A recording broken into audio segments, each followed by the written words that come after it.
কালামুল্লাহ মাজিদে আল্লাহ তাআলা জানিয়ে দিয়েছেন 7 শ্রেণীর ব্যক্তিকে তিনি অপছন্দ করেন। কয় শ্রেণীর? আবার বলুন, কয় শ্রেণীর? জি, 7 শ্রেণীর ব্যক্তিকে আল্লাহ তাআলা অপছন্দ করেন। তো মানে আল্লাহ তাআলা তাদেরকে ভালোবাসেন না। আমরা আজকে এই 7 শ্রেণীর ব্যক্তি কারা তাদের ব্যাপারে জানার চেষ্টা করব এবং আমরা সতর্ক হয়ে যাব যে আমরা যেন তাদের অন্তর্ভুক্ত না হই। কি বলেন? কোন 7 শ্রেণীর ব্যক্তি, কোন অভাগা, কোন কপাল পোড়া সেই 7 শ্রেণীর ব্যক্তি যাদেরকে আল্লাহ তাআলা পছন্দ করেন না, ভালোবাসেন না, এই মর্মে তিনি কালামুল্লাহ মাজিদে ঘোষণা দিয়েছেন। এবং আমরা সতর্ক হওয়ার চেষ্টা করব এই বৈশিষ্ট্য যেন কশিনকালেও কভু আমাদের মধ্যে না আসে। তাহলে কালামুল্লাহ মাজিদ আল্লাহ তাআলা যে জানিয়েছেন যে তিনি 7 শ্রেণীর ব্যক্তিকে পছন্দ করেন না, তার মধ্যে প্রথম শ্রেণী হচ্ছে সীমা লঙ্ঘনকারী। আরবিতে বলে আল মুআতাদুন। সীমা লঙ্ঘনকারী ব্যক্তিকে আল্লাহ তাআলা পছন্দ করেন না। লিমিট ক্রস করলে আল্লাহ তাআলা পছন্দ করেন না।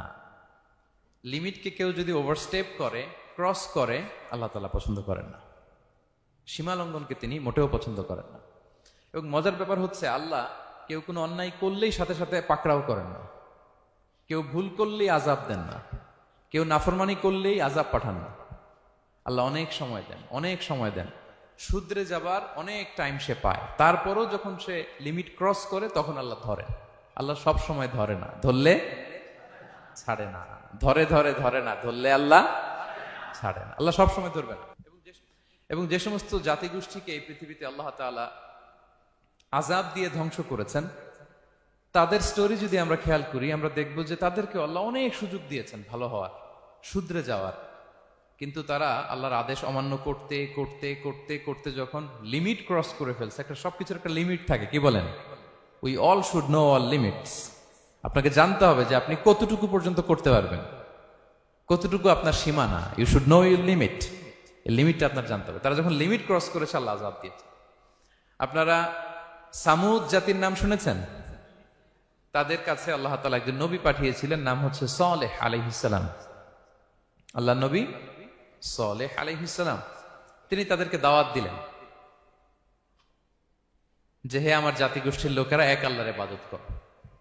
তারা অবাধ্য হলো। তিনি সত্যের পথে আহ্বান করলেন, তারা এই কথা শুনলো না। একটার পর একটা আল্লাহর পায়গাম আসে, তারা অবাধ্য হয়, তারা অবাধ্য হয়, তারা আল্লাহ তাআলার আদেশকে মানে না। সবশেষে সামুদ গোত্র, তারা আবার খুব শক্তিশালী ছিল। তারা পাহাড় কেটে আর্কিটেকচার করে, ডিজাইন করে কিভাবে আবাসন তৈরি করতে হয় পাহাড়ি এলাকায়, মাউন্টেইন এলাকায় কিভাবে আবাসন তৈরি করতে হয়, এটার ব্যাপারে এক্সপার্ট ছিল।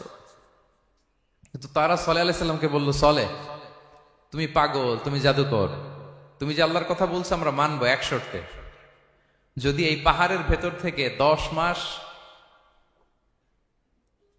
গর্ভধারিণী একটা উট যদি বের করে আনতে পারো, এমন একটা শি ক্যামেল উট যদি বের করে আনতে পারো, যেই ওটের পেটের ভেতরে একটা বাচ্চা থাকবে এবং ওটটা পাহাড় থেকে বের হয়েই বাচ্চা ভূমিষ্ঠ করবে, এরপরে ওটের দুধ যেন আমরা খেতে পারি, তুমি যদি এইটা দেখাইতে পারো তাইলে বুঝবো তুমি সত্য নবী। দোয়া করলেন, আল্লাহ আমার এই জাতি সামুদ, তারা তো চেয়েছে যে পাথর ভেতর থেকে যদি একটা উট বেরোয়, ওট যদি বাচ্চা দেয় আর দুধ দেয়, তাহলে তারা তোমাকে মেনে নেবে। আল্লাহ তুমি মেহেরবানি করে এই মিরাকেল, এই মুআজিজা তুমি তাদের দেখিয়ে দাও। আল্লাহ তাআলা দোয়া কবুল করলেন। হাজার হাজার মানুষের সামনে চাক্ষুষ দিবালোকের মুহূর্তে পাথর ভেঙে একটা উট বেরিয়ে এলো বিশাল আকৃতির, এবং 10 মাস গর্ভধারিণী উট, সাথে সাথে এই উট বেরিয়ে বাচ্চা প্রসব করল, এবং সাথে সাথে এই ওলান থেকে উটের দুধ বেরোতে লাগলো। হাজার হাজার লোক এটার ওলান থেকে দুধ নিয়ে তারা তৃপ্ত হলো। আচ্ছা, এই মুহূর্তে তাদের কি করা উচিত ছিল বলেন তো? আশহাদু আল্লা ইলাহা ইল্লাল্লাহ ওয়া আশহাদু আন্না মুহাম্মাদুর রাসূলুল্লাহ ওয়া আশহাদু আন্না সালিহান নাবিয়্যুল্লাহ, এটা পড়া দরকার ছিল না? দরকার ছিল। কিন্তু তারা একের পর এক গোয়ার তুমি করতে করতে করতে করতে চাক্ষুষ দিনের বেলা এত বড় একটা মুআজিজা দেখার পরেও তারা অস্বীকার করলো। সাল্লাল্লাহু আলাইহি ওয়াসাল্লাম বললেন, তোমরা তোমাদের ওয়াদা পূরণ করো। তারা বলল, তুমি বড্ড বড় জাদুকর, তুমি যেন তেন জাদুকর না, তুমি পাহাড়ের ভেতরে জাদু ঢুকাই ফেলছো। কি মনে হয় তারা লিমিট ক্রস করে ফেলছে না? এবার ক্রস করছে না? তারা সীমা লঙ্ঘন করে ফেলেছে। দে ক্রসড দেয়ার লিমিট। এবার তো আর ছাড় দেয়া যায় না। কারণ আমি আপনাদের বলেছি শুরুতে যে আল্লাহ সব সময় ধরে না, কিন্তু যখন ধরে ছাড়ে না। আযাব চলে আসলো। কি আযাব? আর্থকোয়েক, রাজফা, পুরো ভূখণ্ড কেঁপে উঠলো। কেঁপে ওঠার সাথে সাথে সব মাটিতে পড়ে গেল। 2 নাম্বার আসলো সাউন্ড ওয়েভ, শব্দ নিনা, প্রচন্ড শব্দ তরঙ্গ। জিবরাইল আলাইহিস সালাম ওই এলাকার উপরে এসে এমন জোরে এক চিৎকার মারলেন, ওই চিৎকারে সামুদ গোত্রের প্রতিটি লোক কানের পর্দা ফেটে মুহূর্তের মধ্যে লাশ হয়ে জমিনে পড়ে রইল। Because they cross their limit. তারা তাদের লিমিট ক্রস করেছে। আর যারা লিমিট ক্রস করে, যারা সীমা লঙ্ঘন করে, তাদেরকে আল্লাহ তাআলা পছন্দ করেন না। আপনারা লূত আলাইহিস সালামের নাম শুনেছেন? উনি আল্লাহর একজন নবী ছিলেন। ওনাকে আল্লাহ তাআলা জর্ডান, বর্তমানে যে জর্ডান দেশ আছে সেখানে পাঠিয়েছিলেন। একটা কমিউনিটি ছিল সাদুম কমিউনিটি। ওই সাদুম কমিউনিটিতে তিনি এসেছিলেন। তিনিও দাওয়াত দিলেন, ইয়া কওমি ইবুদুল্লাহ মা লাকুম মিন ইলাহিন গায়রু। হে আমার কওমের লোকেরা, আল্লাহর ইবাদত করো, আল্লাহকে মেনে নাও। ওরা অস্বীকৃতি জানালো। সত্যের পথে আহ্বান করলেন, অস্বীকৃতি জানালো। ওরা, ওদের পাশ দিয়ে ক্যারাভেন যেত, কাফেলার লোকেরা ডাকাতি করত। ডাকাতির শাস্তির ব্যাপারে তিনি ভয় দেখালেন। তারা নিবৃত হলো না। এমনকি তারা সমলিঙ্গের প্রতি যৌন আকর্ষণ বোধ করতো। নাউযুবিল্লাহ।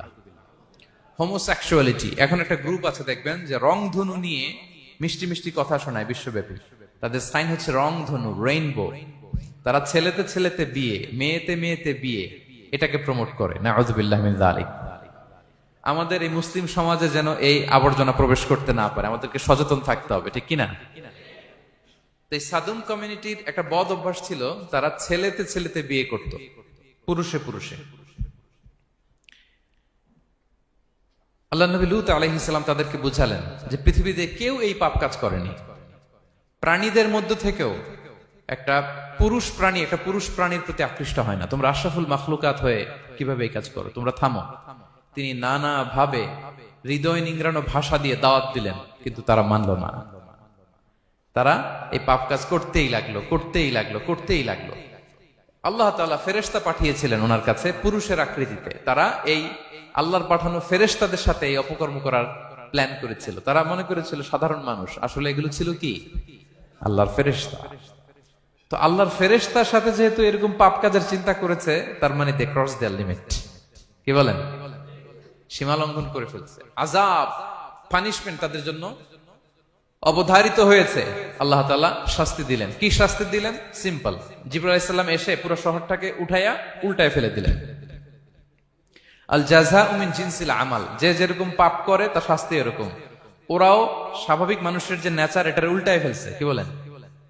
পুরুষ আকৃষ্ট হবে, সেক্সুয়াল অ্যাট্রাকশন ফিল করবে নারীর প্রতি, নারী পুরুষের প্রতি। এই যে নেচারকে উল্টাইছে না, আল্লাহকে তোদের শহরটারে উল্টাই দিলাম। জিবরাইল আলাইহিস সালাম এসে পুরো সাদুম শহরটাকে আকাশে উঠিয়ে একটা আছাড় মারলেন, আপসাইড ডাউন। উপরের অংশ চলে গেল নিচে, সব মাটির অতল গহ্বরে। ফাজআলনা আলিয়াহা সাফিলাহা ওয়া আমতারনা আলাইহিম মিন সিজারাতিন মিন সিজিলিম মানদুদ। আল্লাহ বললেন, উপরের অংশ নিচে নিয়ে নিলাম, পুরো শহরটারে উল্টে দিলাম, আর পাথর বৃষ্টি বর্ষণ করলাম, সব শেষ। ওই জায়গাটা আজও আছে। ওইটা জর্ডান এবং ইসরায়েলের সীমান্তে। এটাকে এখন বলে মৃত সাগর, আল বাহরুল মাইয়িত আরবিতে। ইংরেজিতে বলে ডেড সি। কি সি? Dead sea. মৃত সাগর কেন? কারণ ওখানে কোনো প্রাণী জন্মায় না। ওই সাগরে কোনো মাছ নাই, কোনো ব্যাঙ নাই, এমনকি কোনো শ্যাওলাও নাই। গজবের জায়গা। লবণের density at least 10 times more than the natural sea. সাধারণ সাগরের পানিতেই তো কত লবণ, আমরা মুখে নিলে রাখতে পারি এত লবণ। ওইটার চেয়ে কমপক্ষে 10 গুণ বেশি লবণাক্ত। গজবের জায়গা, আযাবের জায়গা। এবং আযাব কেন এসেছে? They cross their limit.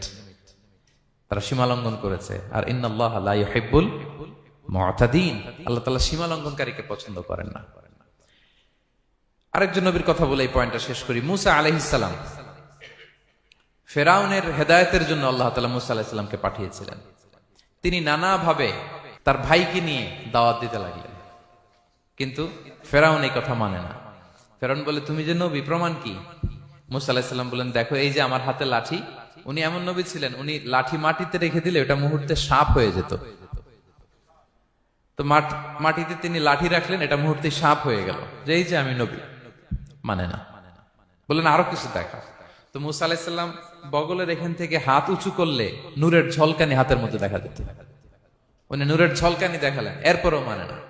এরকম একটার পর একটা আল্লাহ নবী মুসা আলাইহিসসালাম মুআজিজা দেখাতে লাগলেন, কিন্তু ফেরাউন মানে না। শুধু মানে না এতটুকুই না, সবশেষে আল্লাহ নবী মুসা আলাইহিসসালামকে অ্যাসাসিনেশন, হত্যার পরিকল্পনা করলো তারা, যে বনি ইসরাইল মুসা এবং মুসার অনুসারী যারা আছে দুনিয়া থেকে সরাই দিতে হবে, ধরো মুসারে ধরো, মুসার অনুসারীদের ধরো।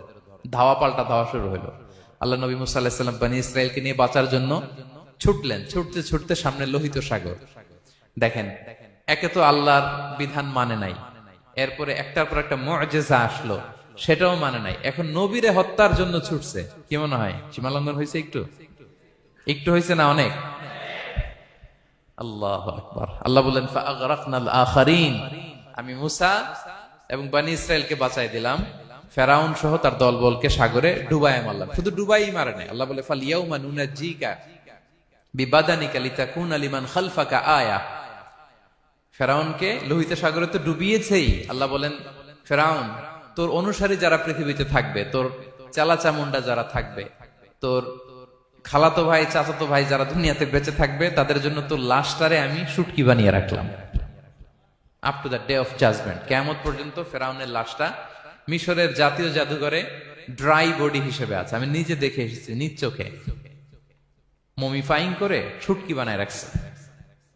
এভাবে পৃথিবীতে যতগুলো জাতিগোষ্ঠীকে আল্লাহ তাআলা আযাব দিয়ে ধ্বংস করেছে, তার কারণ হচ্ছে সীমা লঙ্ঘন। তার কারণ কি? প্রিয় ভাইরা, আমরা যেন আমাদের লাইফস্টাইলের দিকে একটু খেয়াল করি, যে এই সীমা লঙ্ঘনের কাতারে আমরা চলে আসলাম কিনা, আমাদেরকে খেয়াল রাখতে হবে। আল্লাহ তাআলা সীমা লঙ্ঘনকারীকে পছন্দ করেন না। ইন্নাল্লাহা লা ইউহিব্বুল মু'তাদিন।